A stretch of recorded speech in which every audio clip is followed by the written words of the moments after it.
You didn't withdraw anything at all. I Appreciate the offer, sir, but I don't need the money. Emeka's hand froze in mid-air. The credit card lay on Sarah's open palm like it was a dangerous secret. The living room was bright, marble floors shining under the chandelier. But Emeka suddenly felt cold, as if the air had changed. Sarah, his maid, stood straight in her worn black and white uniform. Her hair was messy and tied in a rough bun, but her eyes were calm. Too calm. "Sir," she said softly, stretching her hand further.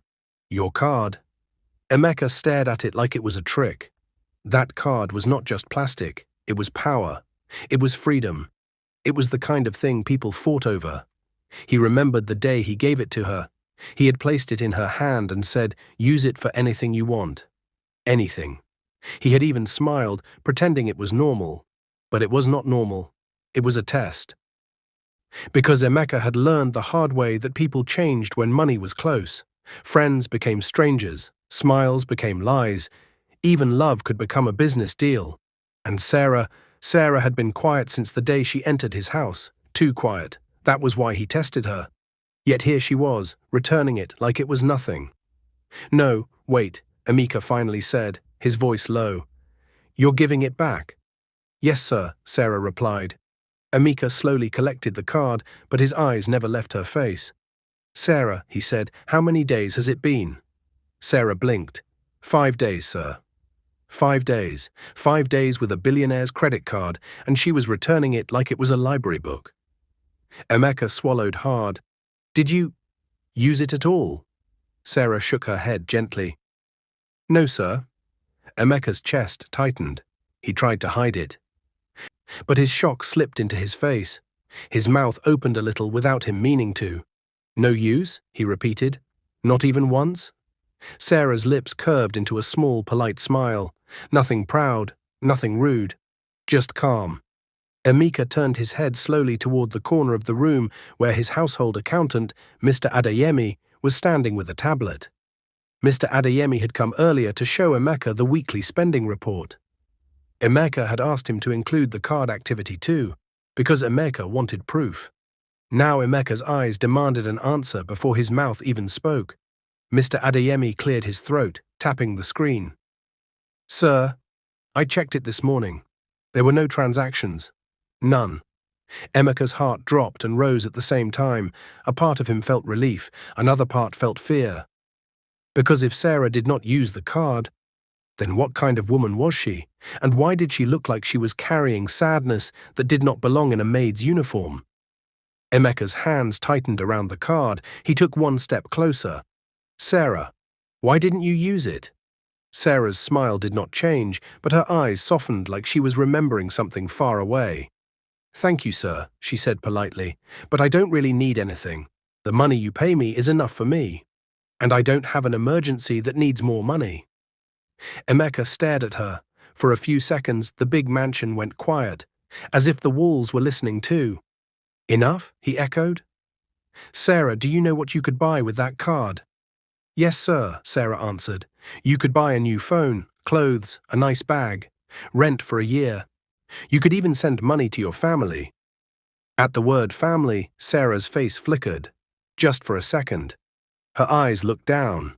Then she lifted them again and smiled like she had quickly locked the feeling away. "I know, sir," she said, "but I'm okay." Emeka felt something strange in his chest, something he had not felt in years. Respect. It hit him so hard that his throat tightened. He suddenly remembered his late wife's voice, gentle but firm, telling him once, "Good people still exist, Emeka. You just stopped looking." His wife had said that 4 years ago, before the accident, before the labor pains, before the hospital room that smelled like medicine and fear, before the day he lost both his wife and unborn child. Emeka blinked, pushing the memory away because it still hurt too much. He cleared his throat quickly. "You can go, Sarah." "Yes, sir." Sarah turned and walked away quietly, her slippers making small, soft sounds on the marble. But Emeka did not sit down. He remained standing, holding the untouched card, like it was proof of something he had forgotten. Mr. Adeyemi shifted uncomfortably. "Sir, should I go too?" Emeka nodded without looking at him. When the accountant left, the house became silent again. Emeka walked slowly to the glass window and looked out at the compound.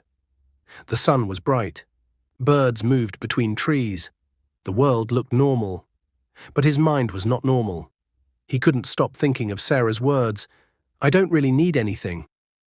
Who says that? In Lagos, where everyone wanted more, where even rich people always wanted more. Emeka's eyes narrowed. It didn't make sense. Not because Sarah was wrong, but because she was different. And Emeka had not met different in a long time. That night, Emeka tried to sleep, but sleep ran away from him. His big bedroom was quiet. The air conditioner hummed. The expensive curtains swayed slightly, yet Emeka's heart refused to rest. He kept seeing Sarah's face. He kept hearing her calm voice. He rolled from one side of the bed to the other. He closed his eyes, but his mind opened wider. Why is she like this, he wondered. What has she seen? What has she lost? At exactly 2:13 a.m., Emeka sat up suddenly. His chest felt heavy, not with sickness, with emotion. He got out of bed and walked to the hallway, stopping near a framed picture hanging on the wall. It was a photo of his late wife, Ifeoma. She was smiling in the picture, her eyes full of life. Emeka stared at it, his heart aching. "Ifeoma," he whispered, voice cracking, "who did you bring into this house?" He didn't expect an answer, but it felt like the house held its breath. Because somewhere in this mansion, Sarah was sleeping in a small staff room, probably on a simple bed, probably with worries she never spoke about. And Emeka, billionaire Emeka, could not stop thinking about her. He hated himself for it. Not because Sarah was bad, but because Emeka had promised himself he would never let his heart move again. After Ifeoma died, he had tried to find love. People had introduced women to him, pretty women, polished women, women who smiled too hard. Some came close to him because they loved his money. Some wanted his name. Some wanted his house. And when Emeka tested them, they failed. Every time. So he stopped trying. Then Sarah came into his house like a quiet shadow, working, cleaning, speaking only when spoken to. He barely noticed her at first, until he started noticing the small things. She never stole. She never lied. She never begged. And now, she had returned the credit card untouched. Emeka clenched his fists. "You can't be this clean," he whispered to himself. He tried to calm down, but something inside him refused to settle. Finally, he made a decision. A serious one. The next morning, Emeka dressed early and went straight to his private study. He sat behind his large wooden desk, staring at nothing for a long time. Then he pressed the intercom. "Tell Sarah to come to my study," he said. A few minutes later, there was a soft knock. "Come in," Emeka said. The door opened slowly. Sarah stepped in. Her maid uniform neat now, her hair still in a rough bun. She stood by the door like she was ready to run away if she needed to. "Yes, sir?" she asked. Emeka studied her quietly. He noticed how thin her arms were, how her hands looked strong, like hands used to work hard, how her eyes carried something deep. "Sit down," Emeka said, pointing to the chair in front of his desk. Sarah hesitated. "Sit," Emeka repeated, gentle but firm. Slowly, Sarah walked over and sat, holding her hands together tightly on her lap. Emeka took a breath. "Sarah," he began, "I want to ask you something." Sarah looked up, cautious. "Okay, sir." Emeka leaned forward slightly. "Who are you?" Sarah blinked, confused. "Sir?" "I mean," Emeka said carefully, "where are you from? Do you have family? What is your story?" Sarah's fingers tightened. Her eyes shifted away for a moment. Emeka noticed. He softened his tone. "You don't have to be afraid. I'm not asking to punish you. I need to understand." Sarah swallowed. For a long moment, she didn't speak. Then her eyes became shiny. Emeka's heart beat faster, because tears were coming, and when Sarah finally spoke, her voice sounded like it was breaking from inside. "Sir," she whispered, I went to university." Emeka's brows rose. "University?" Sarah nodded slowly. "I graduated top of my class," she said, tears now rolling. "I studied accountancy. I have a BSc." Emeka felt his whole body go still. What? He breathed. A maid, a poor maid, a woman cleaning his floors. Had a university degree? Sarah wiped her tears quickly with the back of her hand, embarrassed. My parents, they suffered to train me, she continued. They sold things. They borrowed money. They did everything. Emeka's throat tightened. And then, Sarah's voice shook. She paused, like the next words were too heavy to carry. Emeka leaned forward. Then what, Sarah? Sarah's eyes lifted to his, full of pain, and with a trembling voice she said, they were taken away, because of a land dispute in our village. My father was fighting my uncle for our family land, and one day, my parents left the house and never came back. Emeka's stomach turned. Taken away, never returned. He felt his hands go cold. Sarah began to cry harder now, unable to stop it. I searched, she sobbed. I went to police. I begged. People laughed at me. Some told me to forget them. My life just turned dark. Emeka felt tears rise in his own eyes. He didn't even know when his heart started breaking. Sarah sniffed. After that, I lost interest in everything. I couldn't work. I couldn't eat well. I couldn't think straight. I ended up homeless. Emeka whispered, homeless. Sarah nodded, crying, until your late wife found me. Madam Ifeoma found me on the roadside. She asked me questions. She gave me food. She listened. And she brought me here. She employed me. Emeka's eyes filled with tears. He remembered Ifeoma's kindness. That was exactly what she would do, but hearing it like this hurt in a new way. So you've been… Emeka's voice cracked. You've been carrying all this alone? Sarah looked down. I didn't want to disturb anyone, sir. Emeka stood up slowly. He walked around the desk. His steps heavy. Sarah quickly wiped her face, feeling ashamed. But Emeka didn't care. He was staring at her like he had just discovered gold buried under dust. A woman with a degree. A woman with pain. A woman with honesty so rare that it scared him. Emeka took a deep breath. Then he asked the question that changed the air in the room. Sarah, if I offer you a job in my company today, will you take it? Sarah's head snapped up. Her eyes widened. Sir, what? Emeka's voice was firm, but his eyes were emotional. I'm serious. Will you take it? Sarah's lips parted. She looked like she didn't know whether to cry or laugh. But before she could answer, Emeka's office door suddenly pushed open without knocking, and a man stepped in, tall, tense, and angry. It was Mr. Adeyemi, the accountant. His face was pale like he had seen a ghost.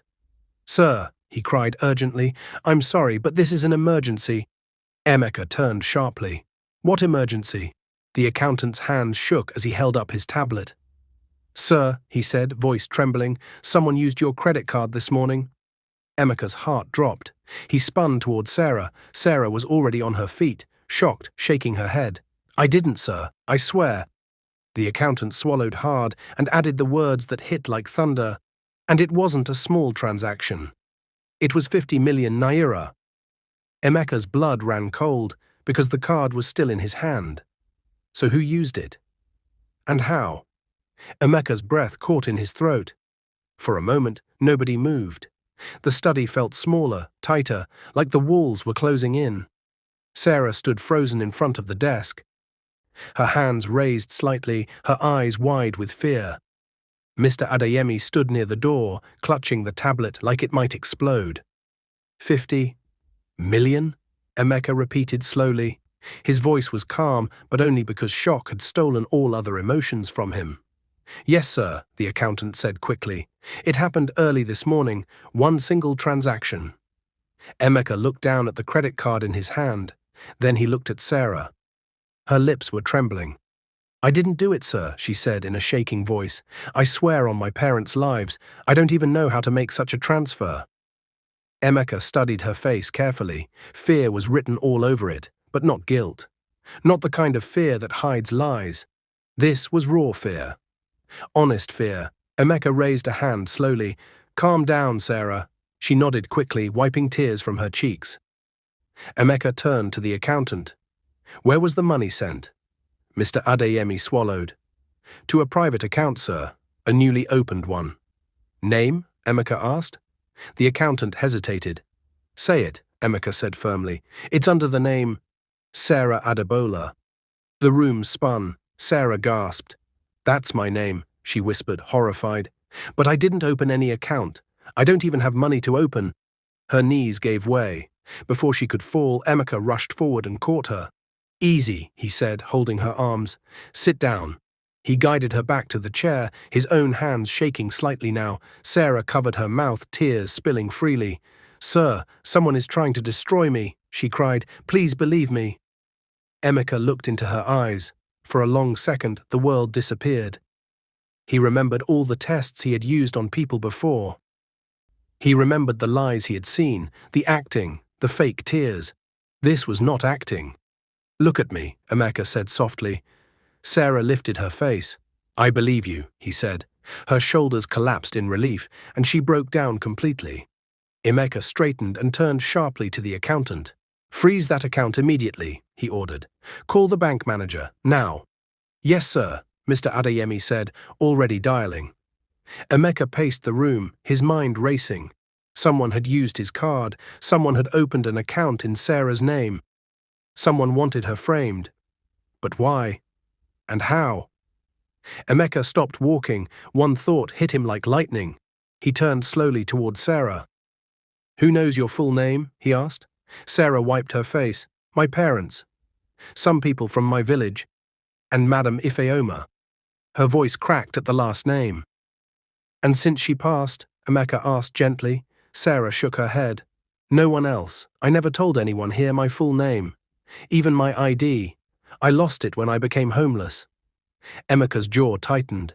This was not random. This was planned. Mr. Adeyemi returned to the desk. Sir, the bank manager is on the line. The account is frozen for now. The money hasn't been withdrawn yet. Emeka exhaled slowly. Good, he said. That gives us time. Sarah looked up weakly. Sir, am I in trouble? Emeka walked back to her and knelt in front of her so their eyes were at the same level. Listen to me, Sarah, he said clearly. No one is arresting you. No one is sending you away. Not on my watch. Her lips trembled. Thank you, sir. Emeka stood and turned to the accountant again. I want a full investigation, he said, quietly. No police yet. I want to know who did this. Yes, sir. When the accountant left, the room grew quiet again. Sarah sat there, drained. Emeka watched her for a long moment. Then he said something that shocked her again.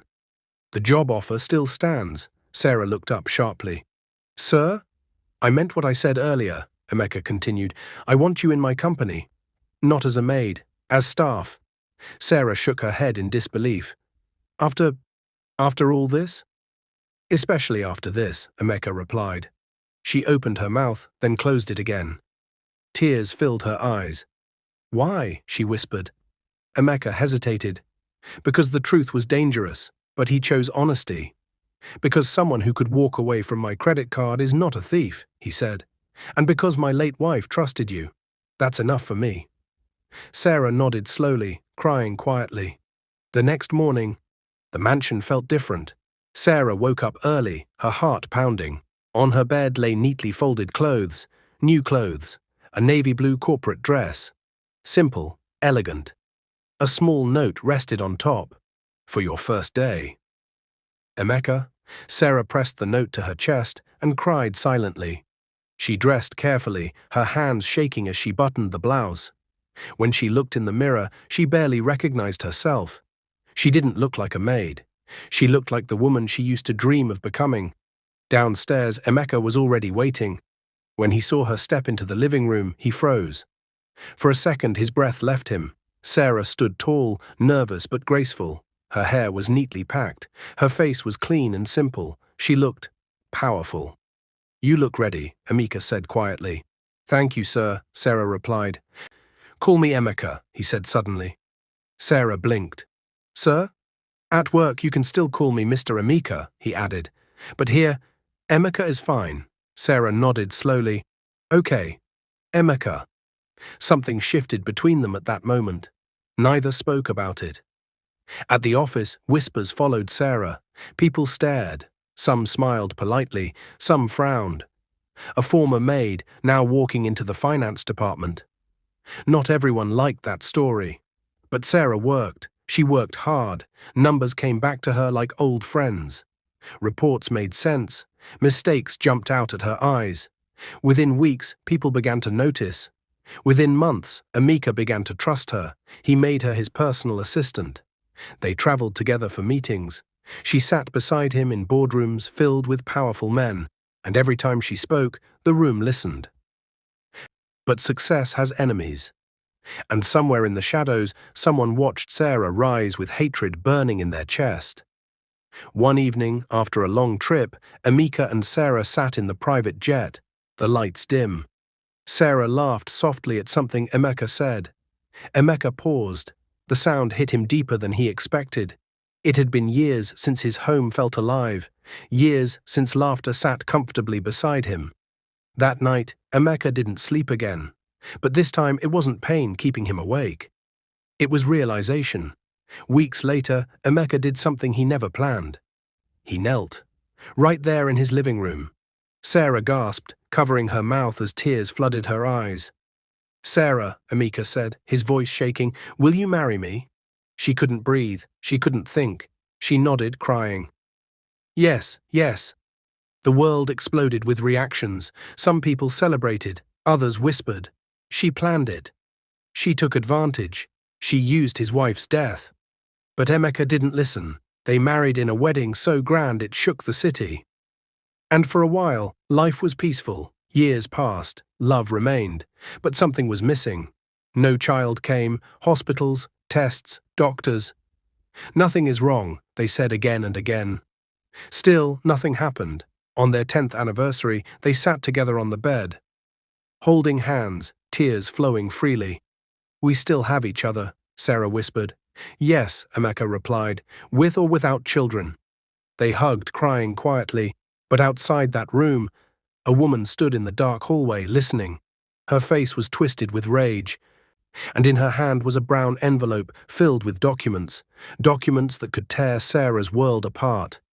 She smiled coldly and whispered, "Let's see how long this love survives." Sarah woke up before dawn with a strange heaviness in her chest. She lay still beside Emeka, listening to his slow breathing. The room was quiet, but her heart felt loud, as if it was warning her about something she could not yet see. 10 years. 10 years of marriage. 10 years of love, travel, laughter, pain, prayers, and unanswered questions. She turned her head and watched Emeka sleep. His face looked peaceful, but she knew better. Even in sleep, his brows were slightly drawn, like a man who carried weight he never put down. Carefully, Sarah slipped out of bed and wrapped a robe around herself. She walked to the window and stared at the early morning sky.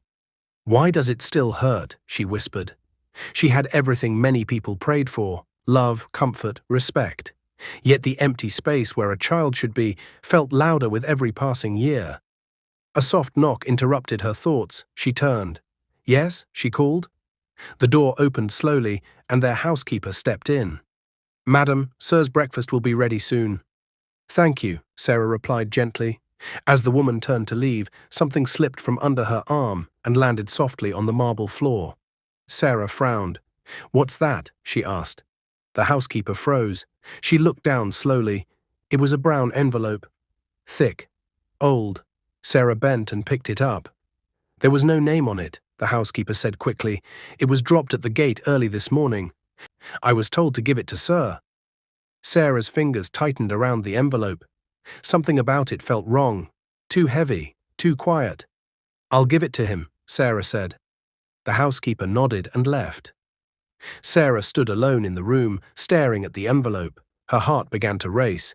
She told herself she was overthinking, that it was probably business documents or mail. Still, she didn't open it.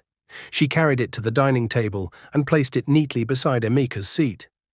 Emeka walked in minutes later, dressed in casual clothes. "Morning," he said with a tired smile. "Morning," Sarah replied, forcing a smile of her own. He noticed the envelope immediately. "What's that?" he asked. "It was dropped at the gate," Sarah said. "No name." Emeka frowned slightly and picked it up. He opened it casually. then froze. Sarah noticed the change in his face instantly. "What is it?" she asked, her voice soft. Emeka didn't answer. He slowly pulled out the contents: photographs, documents, printed papers. His eyes moved quickly across them, then slower, then stopped. Sarah felt her stomach twist. "Emeka?" she whispered. He swallowed hard. "These," he said slowly, "these are records from your university." Sarah's heart skipped. My university?" she repeated. "Yes," Emeka said, still staring at the papers. "Your transcripts, your graduation record, your full academic file." Sarah's confusion deepened. "But you already know I went to school." Emeka nodded. "I do." He turned to the next page, then his hand began to shake. "And this," he said, his voice dropping, "this is a birth record." Sarah's breath caught. "What birth record?" she asked, standing up. Emeka didn't answer immediately. He looked at her, really looked at her.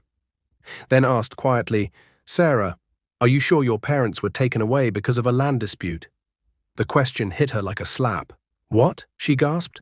"Why would you ask me that?" Emeka stood slowly. "These documents say something else," he said. Sarah's legs weakened. Her memories rushed back. Her parents leaving, the fear, the confusion, the silence that followed. "I told you the truth," she said, her voice shaking. "Why are you doubting me now?" Emeka raised his hands quickly. "I'm not accusing you. I just—" He paused, then spoke carefully. "These papers say your parents changed your identity." Sarah shook her head violently. "No, that's not possible." "They say your name was changed when you were a child," Emeka continued. "They say you were moved from one town to another. They say your birth record was sealed." Sarah felt dizzy. "That's a lie," she whispered. "My parents loved me. They wouldn't hide something like that." Emeka hesitated, then pulled out the last item, a DNA test request form, not completed, not signed, just prepared. Sarah stared at it. Her mouth went dry. "Who sent this?" she asked faintly. Emeka looked down. "There's no name, but the sender wants me to do a DNA test." "With you?" The room felt like it lost all air. "A DNA test?" Sarah repeated. "Yes." "For what reason?" she asked. Emeka didn't answer, because the implication sat between them like a ticking bomb. Sarah stepped back slowly. "You think—" she began, then stopped. "You think I'm lying about who I am?" "No," Emeka said quickly. "I think someone wants us to doubt each other." Sarah's eyes filled with tears. "After 10 years," she cried, "after everything we've been through." Emeka walked toward her. "Listen to me. I trust you." "Then why are you holding those papers like they matter more than my words?" she asked, her voice breaking. Emeka stopped. He had no answer, because doubt, once planted, did not need permission to grow. That night silence filled the mansion. Not peaceful silence, heavy silence. Sarah lay on her side of the bed, her back to Emeka. Her mind replayed every moment of her childhood, every memory, every story she believed. What if— The thought crept in, unwanted. What if something was hidden from me? Emeka stared at the ceiling. He hated himself for letting a piece of paper shake 10 years of love, but he also knew this was not random. Someone wanted to hurt them, and whoever it was knew too much. The next day, Sarah went to the company as usual. She smiled at staff. She worked. She acted normal, but inside she was shaking. At lunch, a woman she barely noticed before walked into her office, tall, well-dressed, confident. "Mrs. Emeka," the woman said smoothly. "Can we talk?" Sarah frowned politely. "Do I know you?" The woman smiled faintly. "Not yet." She closed the door behind her. "My name is Linda," she said. "I used to work closely with your husband. Before you." Sarah's heart tightened. "What do you want?" Sarah asked calmly. Linda leaned forward slightly. "I want the truth to come out." Sarah stiffened. "What truth?" Linda tilted her head. "About you, about why you can't have children." Sarah's breath left her lungs. "What did you say?" she whispered. Linda smiled coldly. "You don't know?" she asked. "Interesting." She straightened. "Enjoy your marriage while you can. Because very soon, Emeka will realize he married the wrong woman." Sarah's hands trembled. "Get out," she said. Linda laughed softly and walked out without another word. Sarah collapsed into her chair, her vision blurred. "Why can't you have children?" The words echoed in her mind like a curse. That evening, Sarah arrived home late. She found Emeka in the living room, holding his phone, his face pale. "Emeka," she called. He looked up slowly. "There's something you need to see," he said. He handed her the phone. On the screen was an email, anonymous, with an attachment. Sarah opened it. Her heart stopped. It was a medical report, stamped, signed, clear. It stated that she had undergone a procedure years ago that could affect fertility. Sarah dropped the phone. "I've never seen this before," she whispered in horror. "I've never had any procedure." Emeka stared at her. "I believe you," he said, but his eyes were no longer sure. Outside the house, a car sat quietly in the dark. Inside it, Linda watched the mansion. She smiled and whispered into her phone, "Phase 2 is working. They're braking." The night refused to pass. Sarah lay awake, staring into the darkness, listening to Emeka's breathing beside her.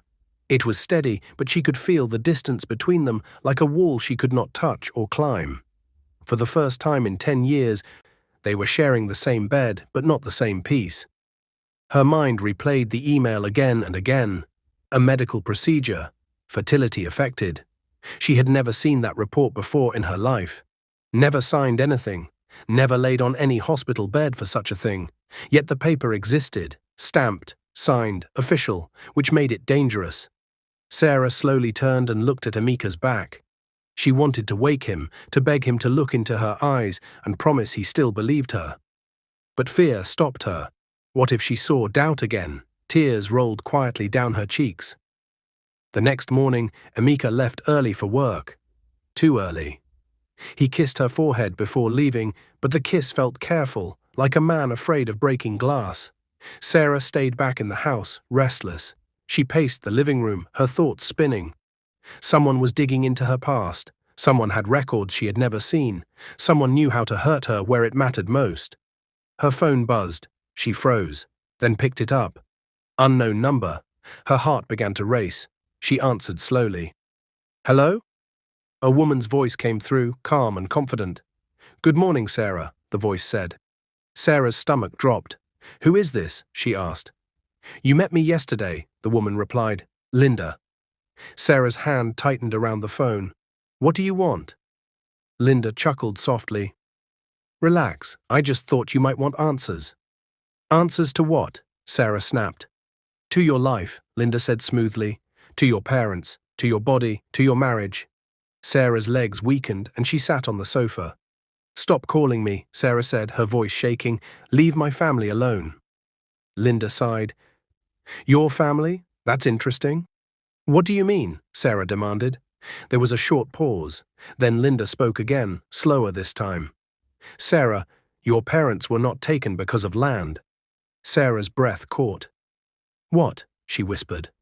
"They ran," Linda said. "They ran because they were hiding something." "That's a lie," Sarah said weakly. "Is it?" Linda asked. "Then why did they change your name? Why did they move towns? Why was your birth record sealed?" Sarah felt like the ground was slipping beneath her. "You don't know anything about my parents," she said. "Oh, but I do," Linda replied.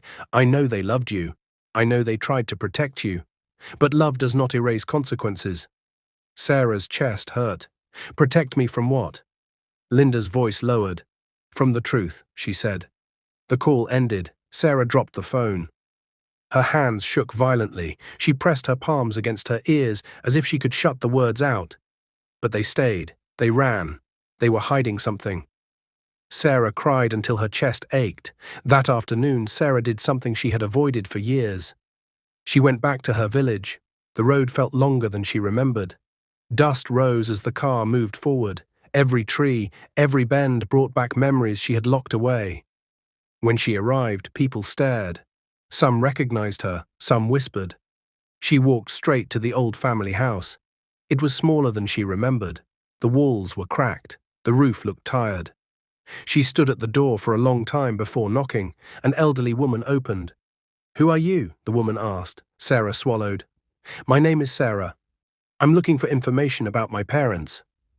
The woman's face changed, fear, then recognition. "You shouldn't be here," the woman said quickly. "Please," Sarah begged. "I just want the truth." The woman looked around nervously, then stepped aside. Inside, the air smelled old and heavy. The woman sat slowly. "Your parents were good people," she began, "but they were scared." "Scared of what?" Sarah asked. The woman hesitated. "Of a man," she said. "A powerful man, one who wanted something your mother had." Sarah's heart thumped wildly. "What did he want?" she whispered. The woman closed her eyes. "Your mother," she said, "and later, you." Sarah's breath stopped. "No," she whispered. "That's not possible." The woman nodded sadly. "Your mother refused him. When you were born, he claimed you were his child." Sarah shook her head violently. "That's a lie." "Your father didn't believe it," the woman continued. "But the man was dangerous, powerful. He threatened to destroy your family." Sarah's mind spun. "So my parents ran?" she asked. "Yes," the woman said. "They changed your name. They sealed records. They hoped you'd grow up free." Tears streamed down Sarah's face. "Then what happened to them?" she asked. The woman looked away. "They went back one day," she said quietly.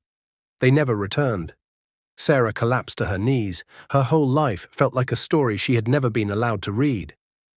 That evening, Emeka returned home to find Sarah sitting in the living room, her eyes red and swollen.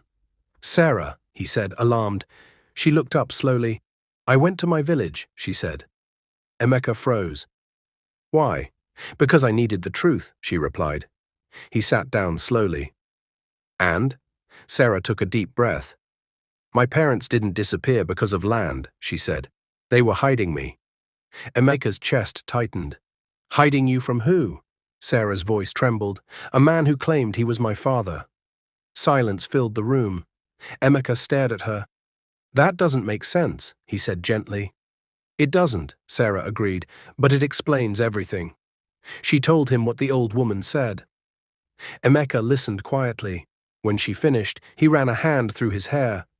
"So someone powerful has been watching your life," he said slowly. "Waiting." "Yes," Sarah whispered, "and now they're destroying us." Emeka stood suddenly. "This ends now." He picked up his phone. "I'll find out who Linda really is." Sarah's heart skipped. "Emeka." Before she could stop him, his phone rang. He answered. His face hardened. "Yes?" he said. A familiar female voice spoke loudly enough for Sarah to hear. "Good evening, Emeka," Linda said calmly. "I think it's time we meet." Emeka clenched his jaw. "What do you want?" Linda smiled through the phone. "I want you to hear the truth," she said, "and I want Sarah there too." Sarah stood up. "No." Linda laughed softly. "Tomorrow, 7 p.m. private hospital wing." The line went dead. Sarah grabbed Emeka's arm. "This is a trap." Emeka looked at her. "We're going," he said firmly. "Why?" Sarah asked, terrified. "Because running nearly destroyed your parents," Emeka replied, "and I won't let it destroy us." Outside the mansion, a black SUV waited. Inside it, Linda watched the house and smiled. "Tomorrow," she whispered. "Everything changes." The private hospital wing was too quiet. The kind of quiet that made every footstep sound loud and wrong. Sarah held Emeka's hand tightly as they walked down the long white corridor. Her palms were cold, and her heart beat so hard she felt it in her ears. She had not slept the night before, neither had Emeka. At exactly 7 p.m., a nurse stopped them. "Room 307, she said softly. "You're expected." Sarah's stomach twisted. Expected. They reached the door. Emeka knocked once and pushed it open. The room was dimly lit. Curtains were drawn halfway. A man lay on the hospital bed, his back slightly raised, oxygen tubes near his face.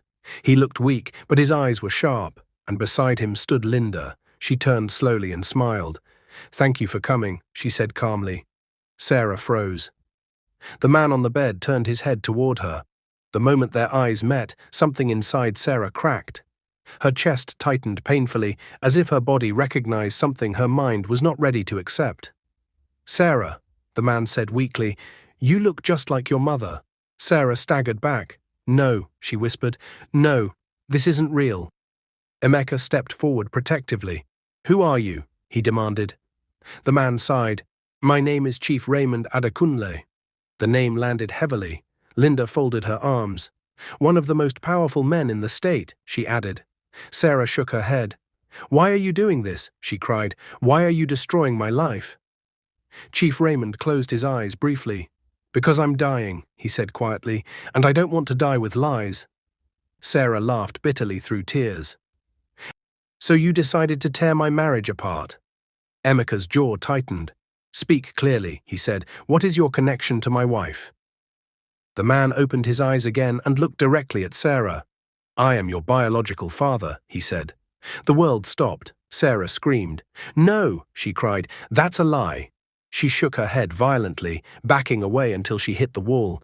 My parents are dead because of you, she sobbed. You ruined them. Chief Raymond's face twisted with regret. Yes, he said softly. I did. Emeka stood frozen, shock flooding his face. Linda stepped forward. Your mother worked for him years ago, she said coolly. He forced himself into her life. She ran away and married the man you called father. Sarah slid down the wall, crying uncontrollably. My parents ran because of you, she cried. And you still followed us. Chief Raymond nodded slowly. I was young, powerful, wicked, he said. When your mother refused me, I swore no one else would have her. Sarah's tears turned into anger. You don't get to call yourself my father, she shouted. You destroyed everything. The man swallowed hard. I know, he said. That's why I tried to fix one thing. Emeka narrowed his eyes. What thing? Chief Raymond gestured weakly toward Linda. Linda is my daughter, he said. Sarah gasped. Linda smiled faintly. And I hated you, Linda said, looking at Sarah, because my father never loved my mother the way he loved yours. Emeka's head spun. So you framed Sarah, he demanded. Yes, Linda replied calmly. I sent the documents. I planted the medical report. I opened the account in her name. Sarah stared at her in disbelief. You tried to make Emeka doubt me. I did, Linda said, because I wanted to take everything from you, just like I felt you took everything from me. Emeka clenched his fists. Then why call us here? He asked. Chief Raymond coughed weakly. Because Linda went too far, he said, and because I don't want my sins to continue after I die. Linda turned sharply. I promised nothing, he interrupted. I want the truth out. Sarah wiped her tears and stood slowly. You ruined my parents, she said. You ruined my childhood. And now you want peace? Chief Raymond's eyes filled with tears. I know I don't deserve forgiveness, he whispered, but there's one more truth you must hear. Sarah crossed her arms. What now? He looked at Emeka. You and Sarah could not have children, he said, because years ago, when she was homeless, she was attacked. Sarah froze. What? She whispered. Chief Raymond closed his eyes. She was injured badly. The procedure in that report was real, but not signed by her. She was unconscious. Sarah's legs gave way again. I don't remember, she whispered. Trauma can hide memories, the man said. Doctors did their best. They saved her life. Emeka's heart broke completely. He rushed to Sarah and held her tightly. I'm sorry, he whispered again and again. I'm so sorry. Sarah cried into his chest, shaking. Linda stepped back slowly. I didn't know this part, she said quietly. Emeka looked up at her sharply. You still chose to destroy her. Linda said nothing. Chief Raymond took a deep, painful breath. I have written everything down, he said. Confessions, evidence, my crimes. He looked at Emeka. Use it. Sarah lifted her head slowly. What do you want from me? She asked the man. Chief Raymond opened his eyes one last time. Nothing, he said. Just know the truth. A long beep filled the room. The monitor flatlined. Silence. Linda dropped to her knees, crying. Sarah stood still. She felt empty and free. Weeks later, the truth shook the city. Linda was arrested. Documents were released. Names were exposed. Justice, slow but steady, finally arrived. At home, Emeka held Sarah one quiet evening. You are still the woman who returned my credit card, he said softly. That's who you are. Sarah smiled weakly.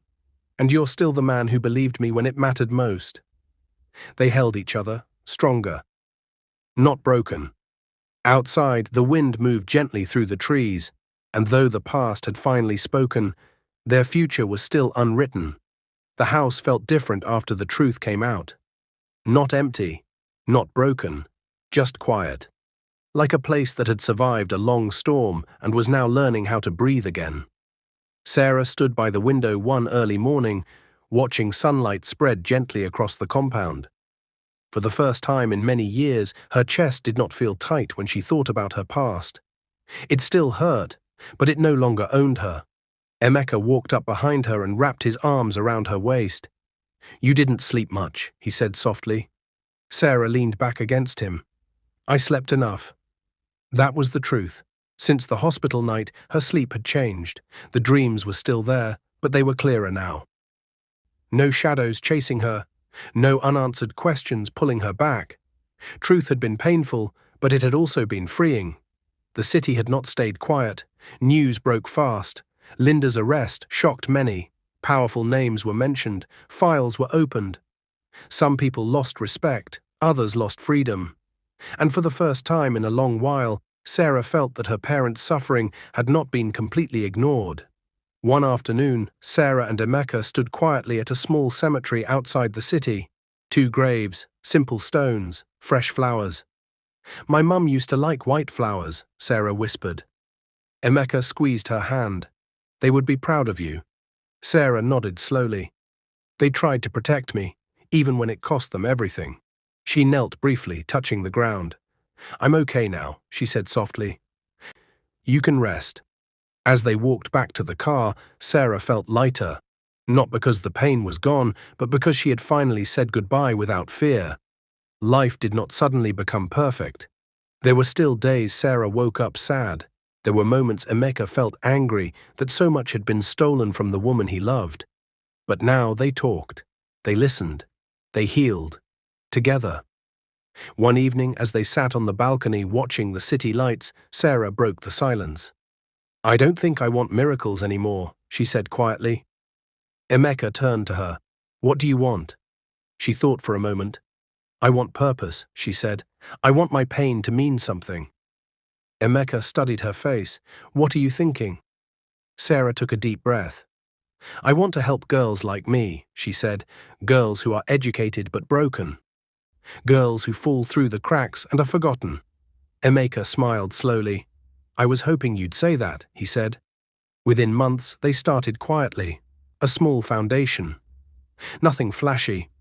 At first, it helped homeless young women return to school. Then it expanded, offering shelter, counseling, and skills training. Sarah was there every day, not as a billionaire's wife, but as a woman who understood. The girls trusted her because she never spoke from a high place. She spoke from experience. One afternoon, a young girl sat across from Sarah, nervously twisting her fingers. "Madam," the girl said shyly, "is it true you used to be homeless?" Sarah smiled gently. "Yes." The girl's eyes widened. "And now you're this?" Sarah laughed softly. "I'm still me, just healed." That night, Sarah returned home tired but peaceful. Emeka met her at the door. "You look happy." "I am," she said. They sat together in the living room, the same room where Sarah had once returned a credit card untouched. Emeka looked at her and shook his head slowly. "You know," he said, "that was the day everything changed." Sarah smiled. "I didn't even know it was a test." "I did," Emeka replied, "and you passed without trying." They laughed quietly. Years later, the house was no longer silent.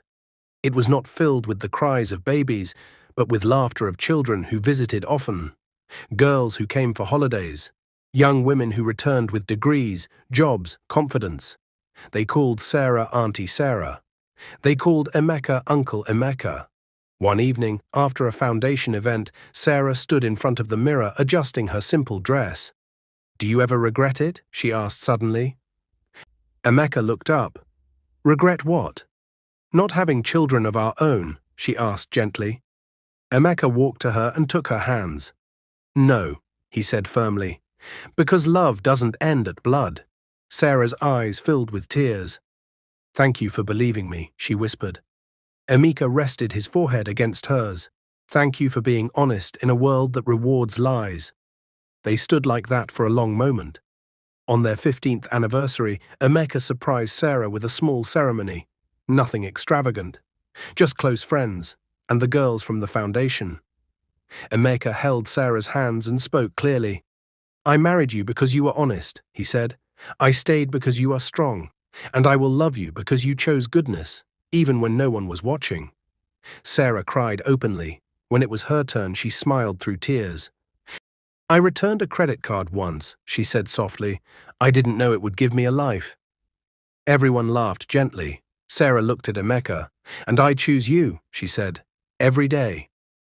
Late that night, Sarah stood alone on the balcony again, the same place, but not the same woman. She thought of the girl she once was, lost, homeless, afraid. Then she thought of the woman she had become, loved, respected, whole. Inside, Emeka called her name. She turned, smiling. Some tests change your life. Others reveal who you already are. And Sarah, she had always been enough. What is your view about this story? Where are you watching from? If you enjoyed this story, comment, share, and subscribe to our channel for more interesting stories.